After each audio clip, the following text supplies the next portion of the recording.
there is a complete collapse in trust in the Americans. And I think I would argue that, the Chinese now absolutely believe that if they were to let Russia lose this war, Biden will go after China next. So therefore, as a result, right now, China cannot afford to let Russia go down.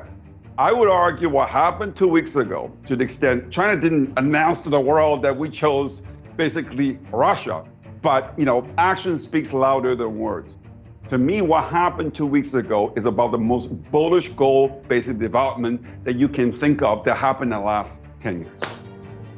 This is Kaiser Johnson with Liberty and Finance, and these are the Miles Franklin Weekly Specials for June 3rd through June 10th, 2024 while supplies last. First, we feature 2023 1-ounce Gold Britannia at just $59 over spot. We also have backdated 1-ounce Silver Britannia at $3.10 over spot. Next, we have pre-33 XF Gold $10 Liberty coins at just $59 over melt. And finally, we have a highly limited supply of 1/10 ounce Platinum Britannia at $59 over melt. To order our specials or any of the many other options we have available, call us at 1-888-81-LIBERTY. That's 1-888-815-4237. We're available after hours and on weekends, and we look forward to speaking with you. Hey everyone, this is Elijah K. Johnson with Liberty and Finance.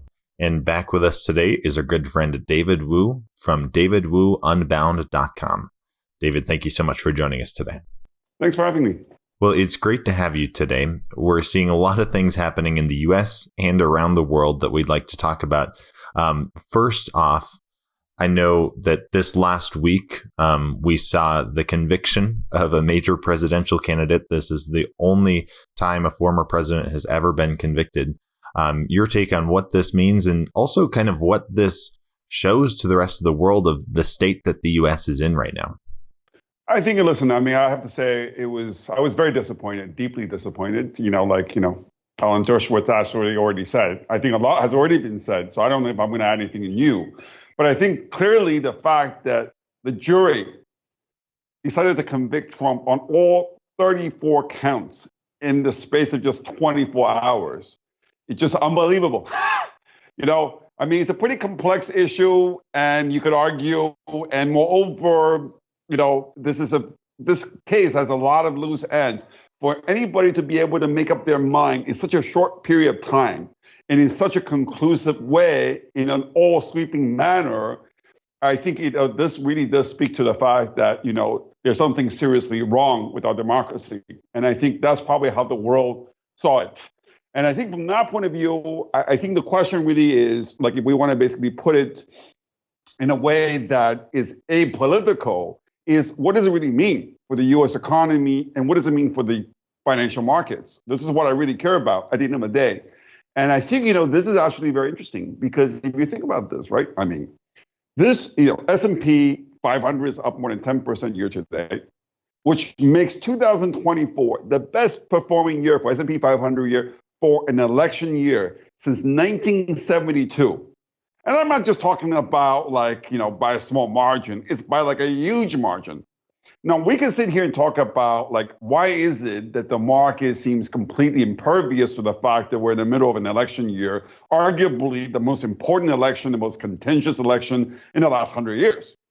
But I do think that, until last week, I think perhaps what the market was thinking about was that the market had already arrived at the conclusion that, Trump was going to basically go on to win the election. And then you saw that, with the polling in Pennsylvania, where his basically lead over Biden was actually widening, despite the massive, ad campaign that the Biden campaign had basically had gone through in the last couple of months. And I think, this is the reason why VIX was going down. Everything felt good because people sort of felt, wow, listen, Trump's going to be good for the economy. The market was coming around thinking that this is going to be good for the stock market, good for everything. So that was the situation. And then whammo came Friday's conviction. Now, of course, the market was down on Friday. The market's trying to rally today. We'll see if the rally holds. But I think, what happened on Friday, I think, sort of injects a new uncertainty heading into this election. In my view, I think, this is what I've been telling my institutional clients over the last 4 or 5 months. In fact, it's a position I've got on myself, which is I bought basically the September VIX futures contract, okay, which I've held for the last 4 months already, basically on the expectation that political risk premium is set to go up as we basically go into the final basically stretch of the election campaign. And I think what happened on Friday only reinforces, it makes me feel much worse about the world, but it makes me feel much better about my long VIX position, basically because I do think that, I think all hell's going to break loose. And I think, between now and then, if the Democrats are willing to do this, what is it that they're not prepared to do to make sure that Trump basically never basically goes into the White House ever again? I did want to ask you also about the kind of turmoil we're seeing around the world. We are seeing, obviously, we've talked about this before, but 2 wars going on right now. And also it seems like China is kind of flexing its muscles around Taiwan, its military might. And the U.S. has gone there kind of saying, we're on your side. So this seems like a very concerning development there. Your take on this latest possible kind of provoking a war here, right? Because Elijah, I'm glad you brought this up because in many ways, when we're talking about U.S. political risk and global geopolitical risk, to me, actually, they are very, very related. Okay. And how they're related, you may ask. Well, it's very simple. If you look back at the last 4 years, well, almost 4 years under Biden, okay, global defense stocks have gone up 60%. Whereas the global stock market has gone up, 15%. Under Trump, on the other hand, the global stock market went up 60%, and global defense stocks went up 20%. So I think the massive difference, okay, in terms of the relative performance of defense stocks, okay, under Trump versus under Biden, speaks volume about the difference in U.S. foreign policy under these 2 presidents. I mean, there is no doubt that under Biden, the world is veering closer and closer to World War III, whereas basically under Trump, guess what? He was the first president since Jimmy Carter who did not commit U.S. troops into new foreign conflicts. Okay. I mean, it's actually very interesting because if you recall, 2 months before the 2020 election, in September 2020, Trump actually publicly, attacked his military leadership, accusing his generals for trying to prolong the foreign conflicts the U.S. was involved in so that their buddies at U.S. defense contractors, can sell more tanks, more planes, and more bombs and get more people killed. Okay. So from that point of view, I think this is why, I keep telling people, at the end of the day, you look at Trump versus Biden, sure, there are major differences where they stand on domestic issues like immigration. But in my view, the most important difference between the two, is actually in the realm of foreign policy. Whereas Trump was a transactional president who understood making America great is not about projecting more power on the world stage, but rather making the little guys, in America participate in the prosperity of American economy. Whereas Biden, on the other hand, it just, apparently he thinks that, the only way to safeguard American power is beat up on anybody who's actually in a position to threaten. So from that point of view, it's a very different approach to competition. One is trying to manage competition. The other one is trying to destroy competition. And then very, very different, basically, I think, set up. So I think from that point of view, I think what you're seeing right now is a good example, right? I mean, if you are, for example, right, I know a lot of your investors are, gold bugs, right? I mean, you ask me, what is, the most bullish gold story in the world that happened the last, basically, 3 weeks? Is this. I'll tell you what it is, right? We know that, Ukraine is losing this war, to Russia. And by the way, it's not about taking a side. I do think that Russia is fighting a defensive war to the extent that, just like the U.S. would never allow the Soviet Union to basically place missiles in Cuba, it's understandable Russia did not want NATO to place basically missile launchers directly on its border in Ukraine, which NATO would have done if Ukraine had become a NATO member. Okay, so I think Russia is fighting a defensive war, but it doesn't really matter. But the point here is this, right? The Biden administration understands that Ukraine, okay, right now is in a very vulnerable position. Okay, the Russians finally are moving, advancing very quickly on the verge of launching a major offensive that could potentially, deal a decisive, basically defeat on Ukraine. So what does the Biden administration do, right? So in April, I'll tell you, you had Janet Yellen going to China, you had Olaf Scholz, the German chancellor, going to China, and then finally you had Anthony Blinken going to China. What all three people brought to China was this message: stop supporting Russia or face punishment. Seriously. So from that point of view, this is actually very interesting, because until now, the Chinese position is no different than the position of India and lots of developing countries, which is that, they're all sitting on the fence and it's like, well, we're neutral when it comes to this war, okay? But because the Biden administration had already, was growing increasingly helpless, at the prospect of a potential defeat of Ukraine, they decided to basically go to China and basically put this on China. In other words, they issue an ultimatum to the Chinese: choose Russia or basically face punishment. And guess what? I have no idea what was said in that final meeting between Blinken and Xi Jinping.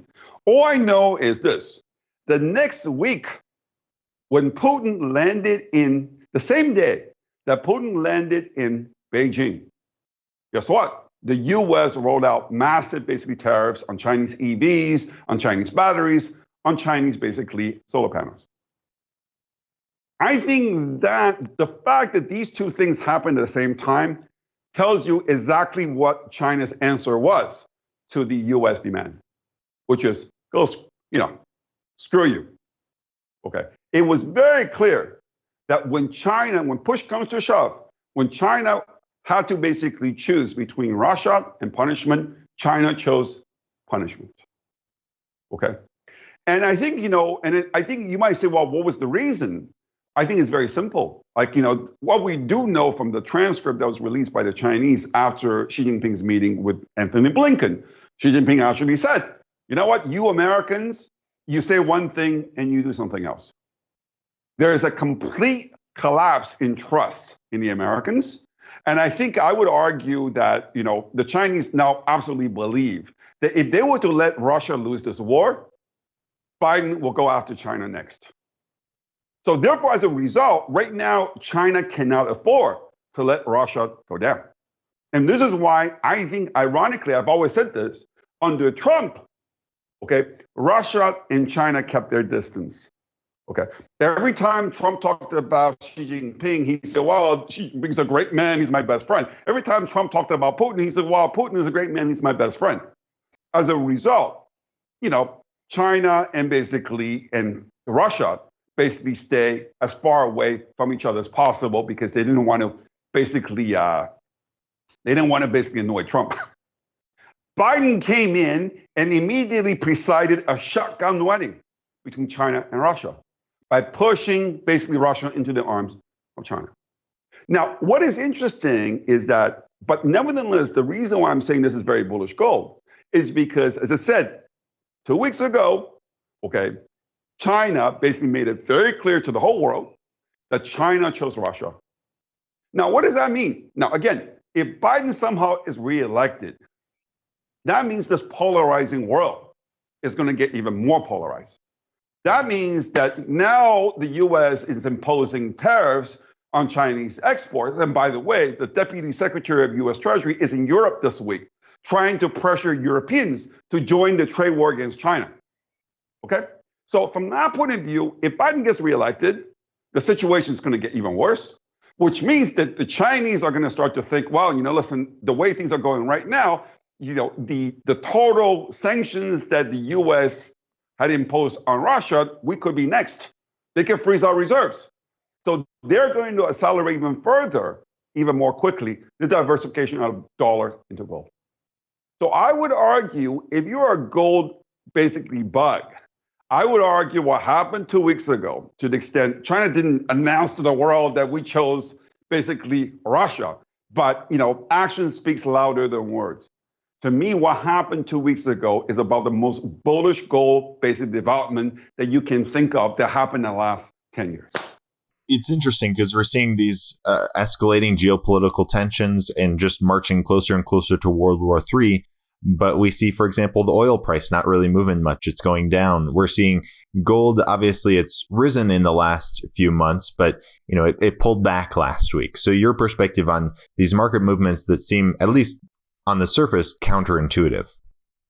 I think it's not counterintuitive because geopolitical risk and Chinese diversification is not the only thing that's driving gold or oil for that matter, right?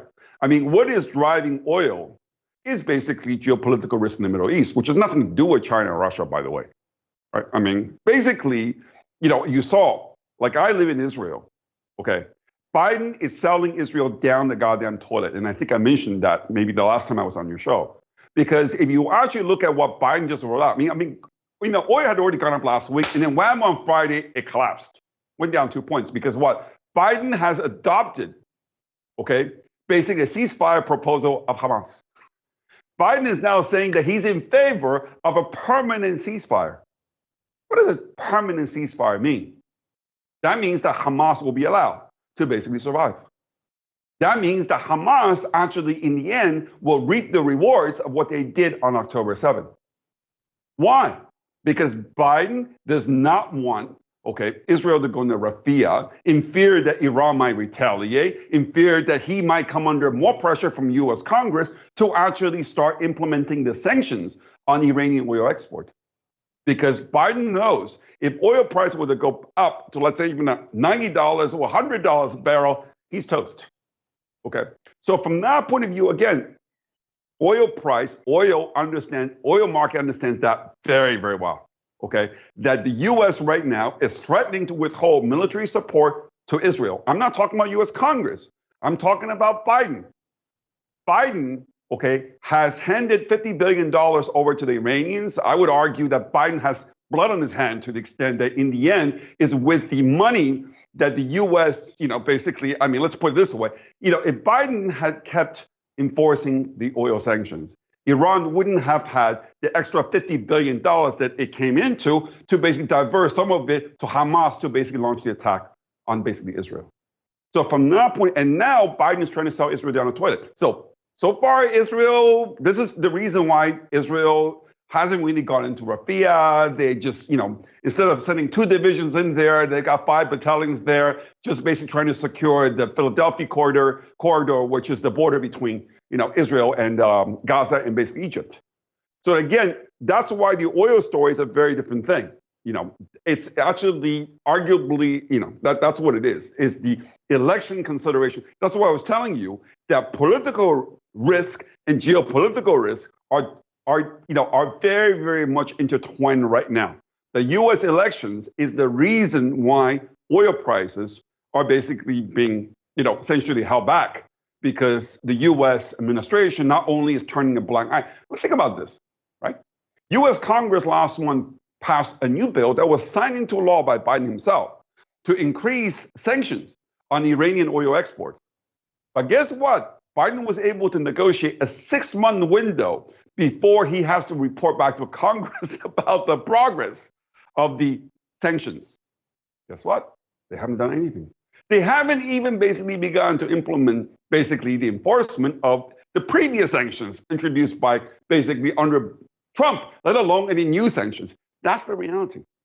Okay. So that's on the oil side. I think on the gold side, of course, there's also the interest rate component and so on and so forth. We'll see what happens this week. I'm generally think that the non-farm payroll is going to probably, listen, we had a very weak payroll number in April. I think that was a fluke. Okay. I think, the fact is that 3 out of the 4, basically biggest job creating sectors, which are basically, leisure and hospitality, which are government, which are construction, all basically fell out of bed in April. That just didn't make any sense to me. Okay, not at the same time. So I think we're going to see a bit of payback. So from that point of view, the market is looking for 190,000 job numbers this week. I think the numbers are going to be bigger. And the rates could probably go higher. And that could be probably short-term negative for gold. But I think that will be a good opportunity to buy some gold. But by telling you about the gold story, in terms of the geopolitics, that's a sort of if you have like a 1 year horizon or beyond. Because on a 1 year horizon, I mean, again, I'm a short-term guy. I think long-term, I trade short-term. Most of my clients are hedge funds who are basically in and out of basically position all day long. Okay. But what I'm saying is that if you think about basically what happened 2 weeks ago, okay, in Beijing, I think it's a huge basically deal. By the way, contingent on that is going to be basically, tied to this is going to be what happens on June 9th, which is exactly a week from today. Okay. Because the European Commission, I just told you, the Deputy Secretary of U.S. Treasury is currently in Berlin trying to pressure the Europeans to join the trade war basically against China. Okay. And what I'm telling you is that the Europeans have a new deadline to make up their mind about this proposed EV tariffs on Chinese imported cars, basically on that day, on June 9th. And my view is that there's an 80% chance that this is going to happen. If that happens, you're talking about basically, I think you're going to see, trade war 2.0, which again is going to accelerate us towards the kind of world that I was talking about earlier, which is pushing China towards the corner, which is towards pushing China even further into the arms of basically Russia. That's what's going to happen. And that's very bullish gold. And before I let you go, I know you said you're a short-term guy. Maybe if I can push you a bit here. If we do look longer term, what kind of world do you see us living in? Because it seems like we're definitely heading towards a multipolar world with China and Russia partnering more. Can you share with our viewers kind of what they should be prepared for in the coming years? I don't think that's true. I think, again, it depends who wins the U.S. election. Right? I mean, obviously, the world is a big place. There are a lot of big countries, and everybody wants to basically sit, have the same, basically have a seat at the table. Whether it's Russia, India, basically China, Brazil, all the other BRIC countries. I mean, the U.S. doesn't own the planet at the end of the day. So these countries, if they want to basically have a seat at the table, I mean, listen, we believe in free competition. I have no problem with that. Okay. The question is, how do you go about doing it? Okay. And I'm just saying that Trump, I think, will bring a very different approach than basically what Biden is doing. Okay. Trump doesn't want a war. Trump believes, Trump believes in using deterrence, negotiation to get the best deal possible for Americans. And then by that, I don't mean like corporate America. I'm talking about for the little guys. Okay. That's what he did. Okay, in 2018, when he declared trade war on China, okay, which I thought at the time was the right thing to do, okay? But guess what? Back then, in 2018, 50% of U.S. trade deficit was U.S. trade deficit with China. In the last 5 years, U.S. trade deficit with China has dropped by $200 billion. Today, only 25% of U.S. trade deficit with China. China is no longer even the biggest exporter to the U.S. It's now Mexico. So from that point of view, what I'm saying to you is that I think Trump, what we need is a president in the White House, okay, who's a pragmatist, who has America's best interest at heart, but who's foremost a transactional president. And what I mean by transactional president is that at the end of the day, like, basic competition between any two businesses. In the end, negotiation is going to lead to a win-win outcome. What has happened under basically Biden, under the very misguided progressive ideology and globalist ideology, is that, you know what? We've now turned this game into a zero-sum game. Okay. And in the end, everybody is going to lose. If we keep going the way we're going under basically Biden. So I think from that point of view, this is why, what the world is going to be like in 10 years' time, I think depends to a great extent what happens the next 5 months. You post more than once a week on your YouTube channel with very engaging videos. Can you share with our viewers what they'll be able to find there and also on your website? Yeah, so basically, on my YouTube channel is really trying to make numbers and facts accessible to everybody. I'm not just catering to an American audience, even though I think, I've got more American subscribers to my channel than people from any other country. Literally, I think I've got people from all over the world subscribing and watching. Again, if you're interested in numbers and facts and you like making up your own mind, my channel is your channel. And my focus is on the intersections between economics, politics, and geopolitics. And I think having been voted as one of the 12 smartest people on Wall Street, and I've got a PhD in economics from Columbia University, I led the top-ranked, macro strategy team on Wall Street for 10 years. I kind of feel like maybe I've got a bit more credibility than a lot of the other people in terms of talking about what I'm talking about. But again, I'm not trying to sell you a point of view. I'm just trying to basically make facts and numbers accessible to everybody. If you're interested in making some money, check out my retail website called woounbound.com. And there, again, it's all about transparency and accountability. We actually have our own money invested in a systematic strategy, which this year so far has beaten MSCI World by 10%. And that's all you need to know. So if you want to make some, if you want to make some money, come basically check us out at woounbound.com. I've worked as an investment strategist on Wall Street for 20 years. What I'm trying to do here is to bring transparency and accountability to the table. I want to show you it's possible to beat the market, but do it in a way that's intelligent, that's transparent, that's also accountable. And that's the most important thing to me at this point in my career. Fantastic. David, once again, thank you so much for your time and insights, and you have a good day, and God bless. Thank you very much, Elijah. This is Kaiser Johnson with Liberty and Finance, and these are the Miles Franklin Weekly Specials for June 3rd through June 10th, 2024, while supplies last. First, we feature 2023 1-ounce Gold Britannia at just $59 over spot. We also have backdated 1-ounce Silver Britannia at $3.10 over spot. Next, we have pre-33 XF Gold $10 Liberty coins at just $59 over melt. And finally, we have a highly limited supply of 1/10 ounce Platinum Britannia at $59 over melt. To order our specials or any of the many other options we have available, call us at 1-888-81-LIBERTY. That's 1-888-815-4237. We're available after hours and on weekends, and we look forward to speaking with you.